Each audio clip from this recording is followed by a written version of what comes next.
In 1943, a shipyard worker's wife in Norfolk, Virginia, named Margaret, kept a small wooden box on her kitchen windowsill. Her husband earned $32 a week building destroyers. $18 went to rent. $4 disappeared into the electric bill. What remained, $10, fed 3 people for 7 days. By 1945, Margaret had built something her neighbors couldn't see. Not a garden, not a ration book, a system. Her neighbors assumed she was merely surviving. The truth, she was the only family on her block who never bought meat at full price, never wasted a single ration stamp, never borrowed. They managed money differently. Not with credit cards or spreadsheets. These women did not look like they were winning. They looked pinched, tired, walking home from rationing offices with their ration books and their worry. But the mathematics they were running in the background, the silent calculations, the weekly point audits, the meal plans written on scrap paper and memorized, that was a system. It had no name, it had no book. It worked. We threw every one of those habits away the moment the supermarket opened in 1950. We called it progress, freedom, moving on. The women who fed families on $10 a week called it Tuesday. We lost the arithmetic, we lost the discipline, and now we stand in a grocery store confused by our own spending, wondering why a family of 4 costs $1,200 a month instead of $40. Number 15 on this list found that pre-planned meal shopping reduced food waste by 34% and changed how the entire government calculated nutrition. Number 8 reveals how women were forced to eat this month or preserve food for next month, a choice modern America has never had to make. And number 1, the practice more women kept secret than any other, involved solving a mathematical puzzle every single time she went shopping, a puzzle designed so that getting the math wrong cost her money. Hit subscribe. We're counting down the 25 practices that built American households on nothing, and then we burned them all down. A factory girl in Baltimore, Maryland, named Ruth, worked the graveyard shift at a munitions plant in 1942. She earned 28 cents an hour. On her first shopping trip after ration stamps were issued, she discovered something that would shape her entire wartime budget. There was no change. When Ruth bought a pound of bacon for 30 cents and handed over ration stamps worth 7 points, the stamps came in denominations of 1, 2, 5, and 8 points. No combination of these stamps equaled exactly 7 points without overpaying. If she used an 8-point stamp, she lost a point. If she used a 5 and a 2, she lost nothing. Only if she had exactly a 5 and a 2 in her book. Most weeks, she did not. The Office of Price Administration's 1942 directive set these denominations deliberately. The math was designed to be unsolvable, forcing shoppers into waste or overpayment. By February 27, 1944, the government issued plastic tokens for change, but for nearly 2 years, American women simply absorbed the loss. Ruth's weekly shopping required the same mental mathematics as solving a system of linear equations. She bought a notebook. She tracked every stamp combination for 6 months. By 1943, she had mapped out the optimal purchasing order for her entire week. The ration book told her what she could not have. The notebook told her what she already did. Number 24, kitchen fat, explosives, and 1 tablespoon. A Navy man's wife in Charleston, South Carolina, named Dorothy, saved bacon grease in a glass jar on her kitchen counter throughout 1943. She had been instructed by posters to do this. Every time she cooked pork, she poured the rendered fat into the jar. By Friday of each week, her jar held roughly 1 tablespoon. The government told her 1 tablespoon per day from every American housewife would produce 540 million pounds of smokeless powder annually. The glycerin extracted from her kitchen waste became the explosive charge and ammunition sent across the Atlantic. Dorothy did not feel powerful. She felt watched. She was being asked to understand that her cooking scraps were weapons, that her household waste was strategic material, that her compliance was ammunition production. She brought the jar to her butcher every Sunday. He collected them from 23 other women on his block.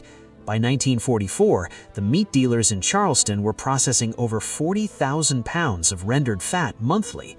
Dorothy never saw the explosives. She never received a letter of thanks. She simply understood, without being told, that the grease she once threw away was now conscripted into the war effort. The government rationed the fats.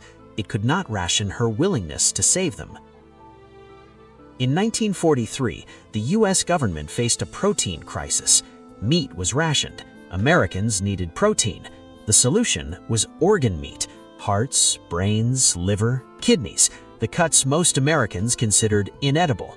President Franklin Roosevelt tasked anthropologist Margaret Mead and psychologist Kurt Lewin with solving an unprecedented problem: how to convince millions of Americans to eat food their culture had rejected for generations.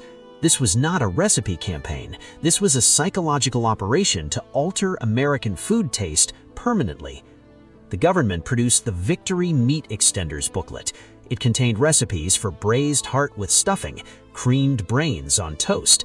It instructed women to remove the arteries from a cow's heart before cooking. It reframed organ meat as patriotic nutrition, not cultural poison. A factory girl in Detroit, Michigan named Sarah bought the booklet in 1944. She had never prepared organ meat. Her mother had never prepared organ meat. American culture had not prepared her for this, but the government had. Sarah made braised heart for her family on a Tuesday. Her children ate it. She did not ask if they enjoyed it. She asked if they were fed. By 1945, American attitudes towards organ meat had measurably shifted. The Office of War Information survey found that 67% of American households had prepared at least one organ meat recipe during the war. It was the first documented case of government successfully restructuring national food preferences through psychological intervention. Immediately after the war, Americans abandoned organ meat entirely. The practice vanished. The propaganda stopped. Washington could dictate what she could buy. It could not dictate what she would remember after the war ended. A Gold Star widow in Baltimore, Maryland, named Helen, received her first ration book in March 1942. Her husband had been killed in North Africa. She was managing 2 children on a War Department widow's stipend of $90 a month.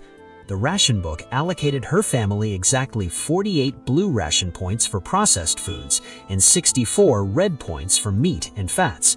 This was not arbitrary. The Office of Price Administration calculated that 48 blue points and 64 red points represented the mathematical limit of what a family could consume while maintaining fairness across all households. Every citizen received the identical allowance. Everyone was equal in scarcity. Helen's task was to make that math feed 2 children for 4 weeks. The average can of vegetables cost 8 points. The average pound of meat cost 8 points. A quart of milk cost nothing in points, but it cost money. Money she barely had. Helen learned to calculate ration math the way engineers calculate load bearing. She had to plan 7 days of meals simultaneously, backwards from a calendar, accounting for variable point values that changed week to week. The Office of Price Administration's 1943 household survey found that women who pre-planned meals using ration math reduced food waste by 34% compared to women who shopped without planning. This was not opinion. This was measurable efficiency born from necessity. Helen's system was not unique. It was universal. Every woman with a ration book was simultaneously solving the same equation. The ration book ran out every month. Her ingenuity did not. A shipyard worker's wife in Bremerton, Washington, named Eleanor, grew tomatoes in the Victory Garden in the summer of 1944. By August, she had harvested 43 pounds. She owned a pressure canner. She wanted to preserve the entire harvest for winter eating. There was one problem. Canning required sugar, and sugar was rationed. The government issued Eleanor's family exactly 25 ration points per week for sugar, or about 8 pounds monthly. A typical quart of canned tomatoes required half a pound of sugar. Eleanor's harvest required at least 8 pounds of sugar to preserve. She had a monthly allowance of 8 pounds. Her family ate sugar too. She could preserve the harvest or sweeten her coffee, not both. The Office of Price Administration issued a directive. Extra sugar allowances would be granted specifically for home canning, but the extra allowance was 25 pounds per household, per year, not per month. Eleanor received a supplemental ration stamp in May. She had to decide in May whether to use it in May or hold it for August. There was no margin for error. One miscalculation meant either spoiled tomatoes or no dessert for the entire winter. Eleanor kept a calendar. She marked harvest dates in pencil. She calculated ripening schedules. She made the decision in April to use her May sugar allowance in August. She abstained from desserts from May through August. In September, she canned 37 quarts of tomatoes using every drop of her supplemental allowance. Her neighbors thought she was sacrificing. She thought she was planning. The government rationed sugar. She rationed time itself. In Salt Lake City, Utah, a volunteer salvage corps called the Minute Women organized collection drives starting in 1942. They were called Minute Women because they were ready at any moment's notice to mobilize. Their job was collecting scrap materials for the War Production Board. This was not metaphorical. The War Production Board had calculated these conversions precisely. When a mother gave her daughter 30 tin cans to bring to a collection point, she was teaching her daughter that 10 months of canning equaled 3 machine guns. The math was real. The purpose was real. 8,000 women in Utah alone participated in this program between 1942 and 1945. A Minute woman named Catherine in Salt Lake City organized collection drives in her neighborhood. She carried a clipboard. She recorded the weight of scrap metal brought by each household. She calculated monthly totals. She understood exactly how many grenades her block had produced. She reported to 333 city chairwomen across Utah. Catherine was not saving the world. She was calculating it. The Federal Reserve conducted a comprehensive survey in 1946 of wartime household savings. The findings shocked economists. American women managing households alone while their husbands were deployed achieved savings rates 3 times higher than households with 2 adults present. The assumption was obvious. More people meant more spending. More spending meant less savings. But the data was inverted. Women alone saved at 31% of household income. Women with husbands present saved at 9%. The Federal Reserve's analysis: these women were not saving because they had more. They were saving because no one was there to spend it. A shipyard worker's wife in Norfolk, Alaska, saved $8 every Friday from her husband's paycheck. By 1945, she had saved $1,872 untouched. Her husband returned from the Pacific in September 1945, owing 3 months of back rent. He came home to his wife, handing him a passbook. The rent was paid. The mortgage deposit was ready. This was not romance. This was arithmetic made visible. A factory girl in Detroit, Michigan, named Frances, bought bacon in March 1943. The price was 30 cents per pound. The ration cost was 7 points per pound. Frances had exactly 7 points in her ration book. When she handed the butcher a pound of bacon, she also handed him the 7-point stamp. But bacon stamps came in denominations of 1, 2, 5, and 8 points. To make exactly 7 points, she needed a 5-point stamp and a 2-point stamp. She did not have a 2-point stamp. She had a 1-point stamp and an 8-point stamp. If she used the 8-point stamp, she overpaid by 1 point. That 1 point was now gone, wasted on this transaction. A pound of bacon had cost her 30 cents and 1 extra ration point, a point she could have used to buy something else, something her family needed. Frances did the math. She realized that ration stamps for cheaper items, bread, cereal, canned goods, often came in smaller denominations. She could use her remaining 1-point stamp on these items. But then she would have to skip bacon next week to save up for the 5-2-point combination again. The butcher's scale had 2 measurements: money and mathematics. Frances learned to speak both languages. A welder named Patricia started work at a shipyard in Mobile, Alabama in 1942. On her first day, the facility issued her safety equipment, a steel-toe work boot. The boots were unisex. They were sized for average male feet. Patricia's feet were a size 6. The boots were a size 10. She could not refuse them. Safety ordinances required steel-toe boots near heavy machinery.